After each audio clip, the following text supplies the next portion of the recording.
আজকে আমি যে সূরাটা থেকে একটা মাত্র আয়াত তেলাওয়াত করেছি, সূরার নাম সূরাতু ইব্রাহিম। সূরার নাম কি? ইব্রাহিম। পবিত্র কোরআন আল কারীমের 14 নম্বর সূরা, আয়াত নাম্বার 1। আমাকে একটু বলেন প্রিয় ভাইরা, সূরা নাম্বার কত? 14। সূরার নাম কি? ইব্রাহিম, আয়াত নাম্বার 1। পবিত্র কোরআন আল কারীমের এই 14 নম্বর সূরা থেকে 1 নম্বর আয়াত তেলাওয়াত করেছি। এর আলোকে আমরা কিছু কথা বলবো। আল্লাহ আমাদের বলার, শোনার এবং আমল করার তৌফিক দান করুন। সকলে পড়ছি আল্লাহুম্মা আমিন। যারা পারেন আমার সাথে পড়েন, আউযু বিল্লাহি মিনাশ শাইতানির রাজীম, বিসমিল্লাহির রহমানির রহিম। আলিফ লাম রা, কিতাবুন আনজালনাহু ইলাইকা লিতুখরিজান নাসা মিনাজ যুলুমাতি ইলান নূরি বিইذনি রাব্বিহিম ইলা সিরাতিল আজিজিল হামিদ। জোরে জোরে পড়েন সুবহানাল্লাহ। মহান আল্লাহ রাব্বুল আলামিন বলেন, আলিফ লাম রা, এগুলোকে বলা হয় হুরুফুল মুকাত্তাআত, বিচ্ছিন্ন হরফ। যেই হরফের অর্থ আমরা কেউ জানি না, কিন্তু জানেন একজন, তিনি কে? আল্লাহু আ'লামু বিমুরাদিহি বিহ। যেই অক্ষরের, যেই বিচ্ছিন্ন হরফগুলোর অর্থ মহান আল্লাহ ছাড়া আর কেউ জানেন না। কোন কোন তাফসীর কারকগণ বলেছেন এই বিচ্ছিন্ন হরফের অর্থ কি হতে পারে, ওটা আল্লাহ আর তার হাবিব ভালো জানে। এই যে বিচ্ছিন্ন হরফ পবিত্র কোরআন আল কারীমের বিভিন্ন সূরার শুরুতে আছে না নাই? যেমন আলিফ লাম মিম, তা সিন, ইয়াসিন, হামিম, কাফ হা ইয়া আইন সাদ, নুন কফ ইত্যাদি আছে না নেই? এগুলো আরবিতে বলা হয় হুরুফুল মুকাত্তাআত, বিচ্ছিন্ন হরফ, যেই হরফের অর্থ আল্লাহ ছাড়া আর কেউ জানেন না। আল্লাহ রাব্বুল আলামিন বলেন, ওয়ার-রাসিখুনা ফিল ইলমি ইয়াকুলুনা আমান্না বিহি কুল্লুম মিন ইনদি রাব্বিনা।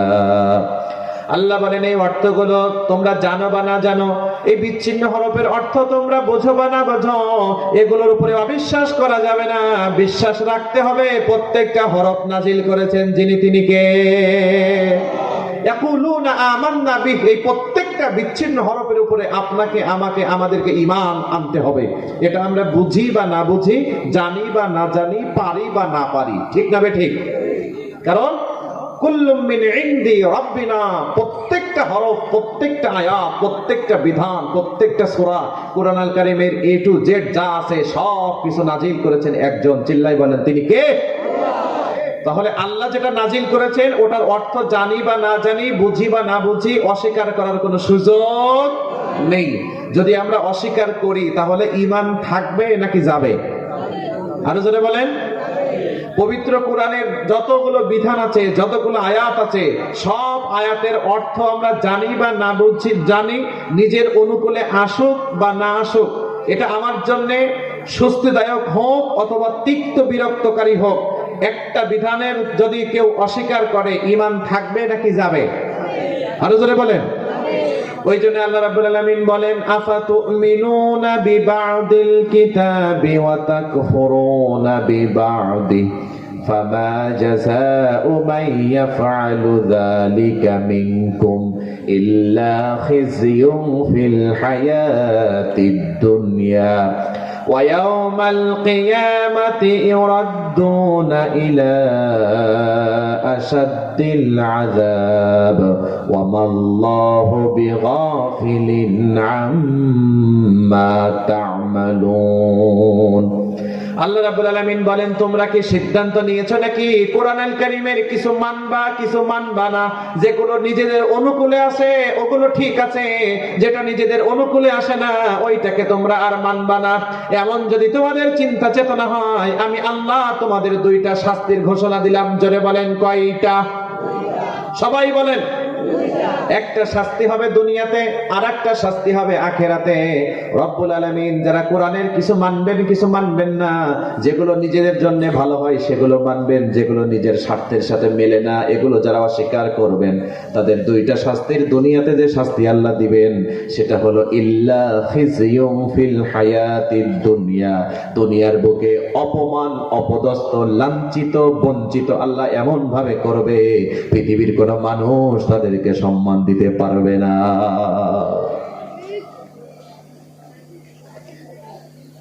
একই কোরআনুল কারীম কারি সাহেবরা পড়লে ভালো লাগে, ইমাম সাহেবের কণ্ঠটা ভালো, নামাজের তেলাওয়াত করলে হৃদয়টা জুড়িয়ে যায়, মনের অজান্তে চোখ দিয়ে বেয়ে বেয়ে পানি পড়ছে।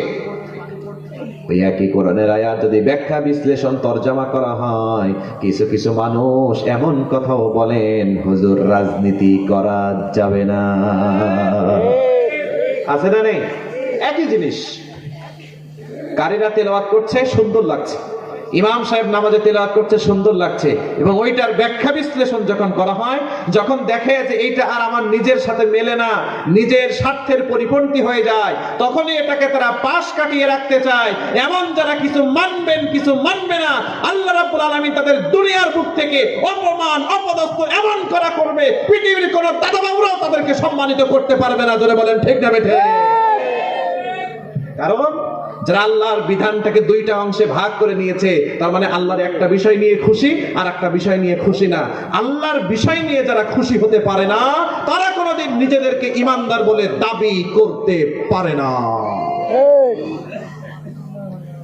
আপনি যত বড়ই উলামায়ে কিরাম হন না কেন, যত বড়ই হাজী হন না কেন, যত বড়ই গাজী হন না কেন, যত বড়ই খতিব হন না কেন, যত বড়ই রাজনীতিবিদ হন না কেন, যত বড়ই মন্ত্রী হন না কেন, যত বড়ই এমপি হন না কেন, প্রধানমন্ত্রী হন না কেন, কোরআনুল কারীম যদি আপনি দুইটা ভাগে ভাগ করেন, কিছু মানেন কিছু অস্বীকার করেন, আল্লাহ রাব্বুল আলামিন আপনার সম্মানের চেয়ার থেকে নামিয়ে আপনার মান ইজ্জতকে ধুলোর সাথে মিশাই দিবে। জোরে বলেন, ঠিক না বেঠিক?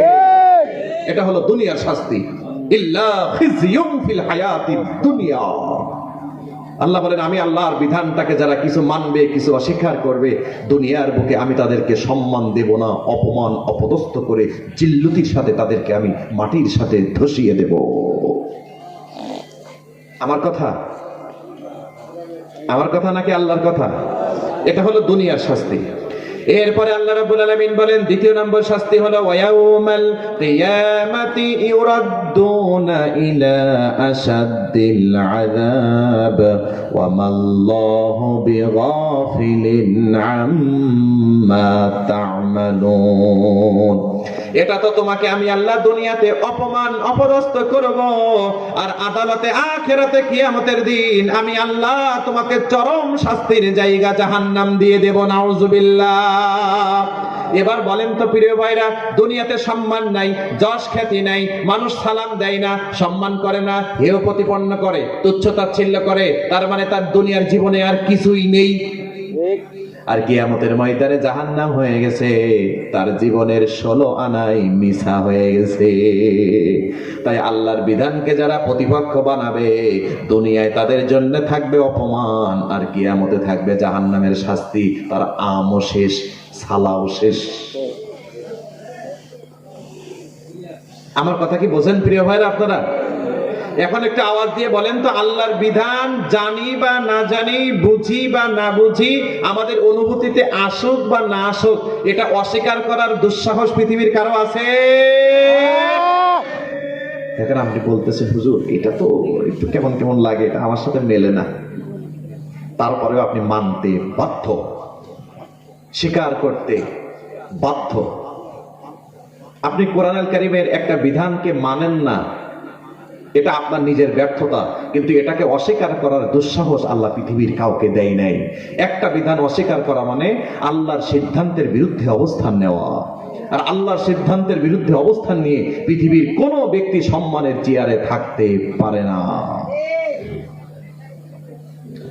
সম্মানিত সুধী, ওই জন্য রব্বুল আলামিন বলেন, শোনো, যারা আমি আল্লাহ রব্বুল আলামিনের সাথে কুফরি করেছে, ইন্নাল্লাহা লা'আনাল কাফিরিনা ওয়া আ'আদ্দা লাহুম সা'ীরা খালিদিনা ফিহা আবাদা লা ইয়াজিদুনা ওয়ালিয়্যাও ওয়ালা নাসীরা।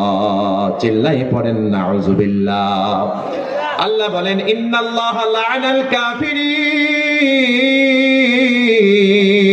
আমি আল্লাহ রাব্বুল আলামিনের সাথে যারা কুফরি করেছে, অস্বীকার করেছে, আমার বিধানকে যারা বিধানগুলি দেখিয়েছে, আমি আল্লাহ ঘোষণা দিলাম ওই কাফেরদের উপরে সরাসরি আমি আল্লাহর লানত বর্ষিত হবে, অপমান অপদস্থ আমি আল্লাহর অভিশাপ বর্ষিত হবে। নাউযুবিল্লাহ।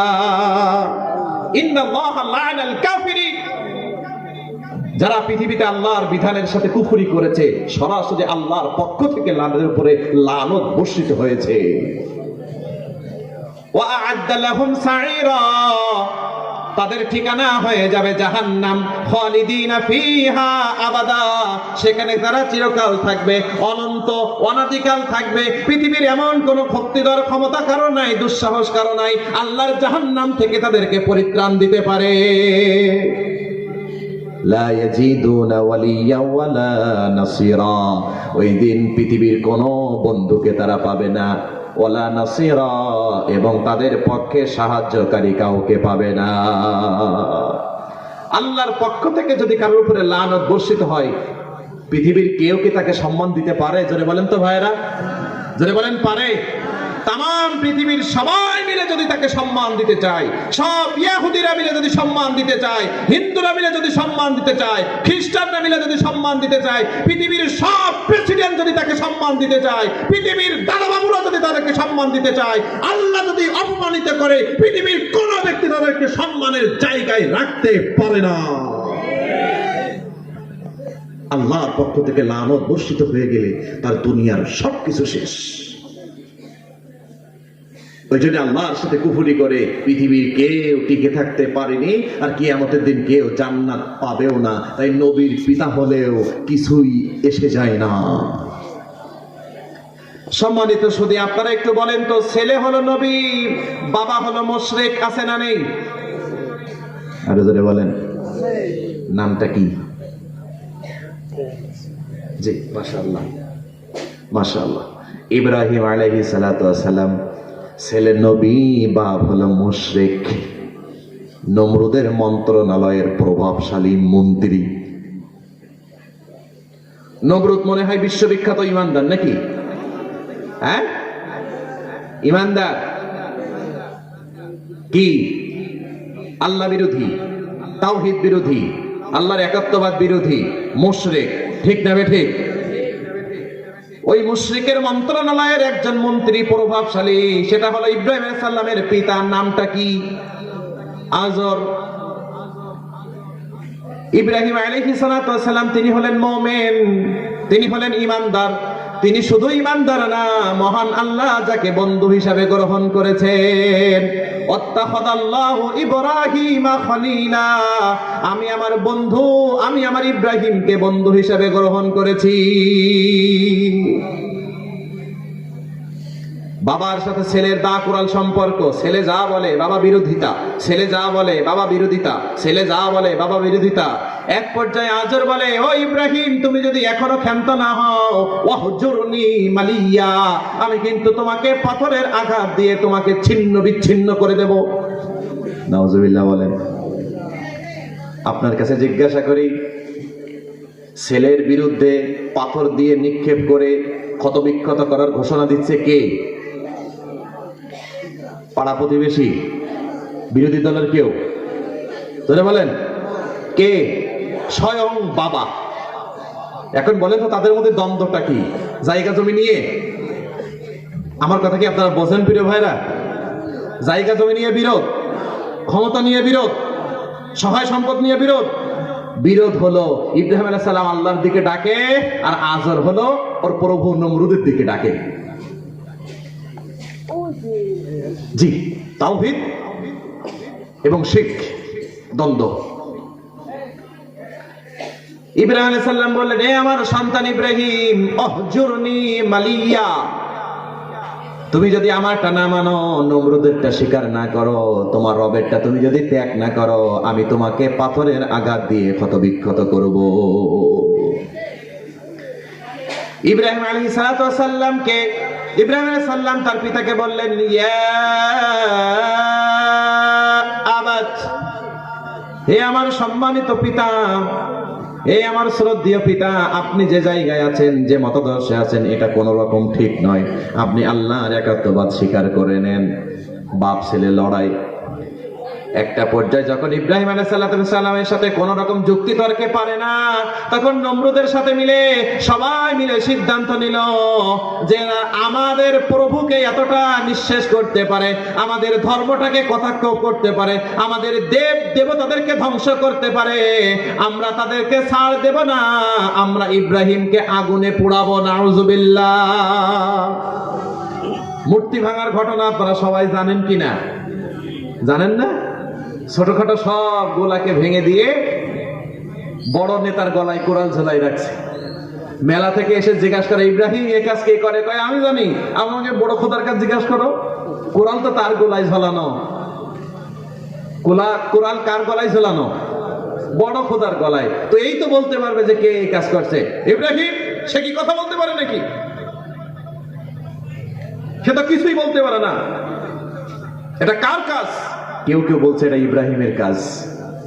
ইব্রাহিম আলাইহিস সালাম যখনই তারা বললেন সে কি কথা বলতে পারে, ইব্রাহিম আলাইহিস সালাম সাথে সাথে এই সুযোগটাকে কাজে লাগালেন। সে কথা বলতে পারে না, তাহলে তার কাছে তোমরা চাও কেন? আবেদন পেশ করো কেন? সম্পদ চাও কেন? সম্মান চাও কেন? তোমরা তাকে প্রভু কেন মানো, যে অন্য জিনিসগুলোকে সংরক্ষণ করতে পারে না, যে নিজে নিজেকে হেফাজত করতে পারে না, তাকে তোমরা দেবতা মানো কেন? যারা বলেন তো, আর কোনো উত্তর আছে? লজিক্যালি হারছে নাকি হারে নাই? সম্মানিত শুধু পৃথিবীর সব জালেমরা দেখবেন যখন সত্যের পক্ষে আর কোনো যুক্তি তর্ক থাকে না, তখন এবার ক্ষমতার বলে জুলুম করে, অহংকার করে। কথা বলেন আছে না নাই? ওরা জানে এরা যেটা বলে এটা সত্য, এটা নেই, এটা ইনসাফ, এটা সমাজের মধ্যে তারা যেটা বলে এটাই হলো বাস্তব। যখন তারা এই বাস্তবটা মেনে নিলে নিজেদের ক্ষমতার উপরে আঘাত আসতে পারে, নিজেদের স্বার্থের উপরে আঘাত আসতে পারে, তখন এই সত্যটা জানার পরেও নিজেদের স্বার্থ চরিতার্থ করার জন্য ক্ষমতাকে পুঁজি বানিয়ে ওই নিরীহ মানুষদের উপরে তারা জুলুম করতে এতটুকু দ্বিধাবোধ করে না। যুক্তি তর্ক যেখানে আর পার পায় না, সেখানে এবার ক্ষমতা দিয়ে জুলুম জুলুম জুলুম শুরু করে দেয়। নমরুদের আর কিছু বলার আছে? বলেন। বড় খোদাই তো কিছু বলতে পারে না, তো ছোটগুলা কি বলবে? ইব্রাহিম আলাইহিস সালাম টক করে বলে দিলেন, তাহলে তোমরা তার ইবাদত করো কেন? সবাই সর্বসম্মতিক্রমে সিদ্ধান্ত নিল, না, ইব্রাহিম আমাদের জন্য হুমকি, ওকে আমরা বাঁচায় রাখবো না, ওকে আগুনে ফেলবো। নাউযুবিল্লাহি মিন যালিক। সবাই সম্মিলিতভাবে প্রচেষ্টা করলো তাকে আগুনে ফেলাবো। সব সিদ্ধান্ত হয়ে গেল, আগুনে ফেললেন। একটু আগেই বলেছি ইব্রাহিম আলাইহিস সালাতু ওয়াস সালামকে মহান আল্লাহ বন্ধু হিসেবে গ্রহণ করেছেন, ঠিক না বেঠিক? বন্ধু যদি বিপদে পড়ে, আর এক বন্ধু কখনো দাঁড়িয়ে দাঁড়িয়ে তামাশা দেখতে পারে না, যথাসাধ্য চেষ্টা করে আমার বন্ধুকে কিভাবে এই বিপদ থেকে উত্তোলন করা যায়। এখন ইব্রাহিম আলাইহিস সালাম কার বন্ধু? এখন বন্ধু আগুনে পড়তেছে, বন্ধুর কোনো দায়িত্ব আছে না নেই? আরো যারা বলেন আছে না নেই? সবাই একটা আওয়াজ দিয়ে বলেন তো, ইব্রাহিম আলাইহিস সালাতু ওয়াস সালাম তাকে আগুনে ফেলা হলে সে আগুন থেকে একজন বাঁচিয়েছেন, জোরে বলেন তো তিনি কে? আগুনের কাজ হলো সব কিছুকে জ্বালিয়ে পুড়িয়ে ছাই করে দেওয়া, নিঃশেষ করে দেওয়া। আল্লাহ সুবহানাহু ওয়া তাআলা আগুনকে বললেন, ও আগুন, সালামান আলা ইব্রাহিম, তোমার মধ্যে এখন যাকে রাখা হবে তিনি আর কেউ নন, তিনি হলেন আমার খলিল, আমার বন্ধু ইব্রাহিম। সুতরাং আমার ইব্রাহিমের জন্য কোনো ক্ষতি না হয়, আমার বন্ধু যেন কষ্ট না পায়, সুতরাং তুমি আগুন, তুমি শান্তিদায়ক হয়ে যাও। সবাই বলেন তো, হয়েছে নাকি হয় নাই? আরো জোরে বলেন। তার মানে বোঝা গেল পৃথিবীর কোন ব্যক্তিকে যদি মহান আল্লাহ তার প্রিয় বান্দা হিসেবে গ্রহণ করে নেন, তাকে যদি ভালোবাসা শুরু করে দেন, পৃথিবীর সব জালেমরা যদি তার বিরুদ্ধে ষড়যন্ত্র করে, তাকে ক্ষতি করতে পারবে না। তাকে উদ্ধার করবেন একজন, তিনি হলেন আমার রব। যে কথা সেই কাজ। আগুনে ফেললেন, রশি টসি গুলো সব জ্বালিয়ে দেয়, একটা পশমের ক্ষতি করে না। সুবহানাল্লাহ পড়ে। ইব্রাহিম আলাইহিস সালাতু ওয়াস সালাম বৃদ্ধ বয়সে নাতিপুতিদের সাথে গল্প করতেন, শোনো, আমার জীবনে যতগুলো শান্তির দিন আমি পার করেছি, যতগুলো আরামের দিন আমি পার করেছি, সব থেকে আমার জীবনে আরামের দিন আমি পার করেছি নমরুদের আগুনে যেই কয়দিন থেকেছি। সুবহানাল্লাহ। মানে আল্লাহ যদি আপনার বন্ধু হয়ে যায়, প্রিয় হয়ে যায়, তাহলে আগুনের মধ্যেও শান্তি মেলে। আর আল্লাহর লানত যদি কারোর উপরে বর্ষিত হতে থাকে, সে ক্ষমতা থেকে নেমে মাটির সাথে ইজ্জত ধসিয়ে দেয়। জোরে বলেন ঠিক না বেঠে? এই ইব্রাহিম আলাইহিস সালাতু ওয়াস সালামের সাথে তার পিতা আজরের কিয়ামতের ময়দানে দেখা হবে। জোরে বলেন কোন জায়গায়? বাপ পুতে দেখা হয়ে যাবে। ইব্রাহিম আলাইহিস সালাতু ওয়াস সালামের সাথে তার বাপের দেখা, আজরের দেখা। সহিহ বুখারীর হাদিস। ইব্রাহিম আলাইহিস সালাতু ওয়াস সালাম দেখবেন তার পিতার চেহারাটা ধুলায় ধূসরিত, মলিন, ক্লান্ত, শ্রান্ত, জীর্ণ শীর্ণ অবস্থা হয়ে গেছে। ইব্রাহিম আলাইহিস সালাতু ওয়াস সালাম তার পিতাকে ডাক দিয়ে বলবেন, হে আমার শ্রদ্ধেয় পিতা, আমি না আপনাকে দুনিয়ায় বলেছিলাম আপনি আমার বিরোধিতা করবেন না, আপনি মহান রবের একত্ববাদের বিরোধিতা করবেন না। যদি করেন কিয়ামতের দিন জ্বালাও পোড়াও শাস্তির সম্মুখীন আপনাকে হতে হবে, অপমান অপদস্থর সম্মুখীন আপনি হতে হবে। যদি আপনি দুনিয়াতে আমার কথা শুনতেন, আল্লাহর একত্ববাদ মানতেন, তাহলে এমন জীর্ণ শীর্ণ অবস্থায় আপনাকে পড়া লাগতো না। আজর বলতেছে, ইব্রাহিম বাবা, আজকে তুমি যা বলবা আমি সব কিছু মেনে নেব, তোমার একটা কথারও বিরোধিতা আমি আজকে করব না। লাভ কি? লাভ কি? সোজা হয়েছে ঠিক, কিন্তু বাঁচে থাকতে না। ঠিক কিনা বলেন প্রিয় ভাইরা? সোজা হয়েছে ঠিক, তবে মৃত্যুর পরে কিয়ামতের দিন বলতেছেন, হে আমার সন্তান ইব্রাহিম, আমি আজকে তোমার কোনো কথার বিরোধিতা করব না, যা বলবা তাই মানবো, যা বলবা তাই শুনবো। আসসালামু আলাইকুম ওয়া রাহমাতুল্লাহি ওয়া বারাকাতুহু। এতক্ষণ শুনছিলেন সত্যপথ ইসলাম। আমাদের চ্যানেলে প্রতিনিয়ত নতুন নতুন ওয়াজ মাহফিল, কোরআন তেলাওয়াত এবং নতুন নতুন গজল আপলোড করা হয়। তাই প্রতিনিয়ত ইসলাম সত্য প্রচার করার জন্যই আমাদের সাথে থাকুন এবং সাপোর্ট করুন। এতক্ষণ ভিডিওটি দেখার জন্য শুকরিয়া।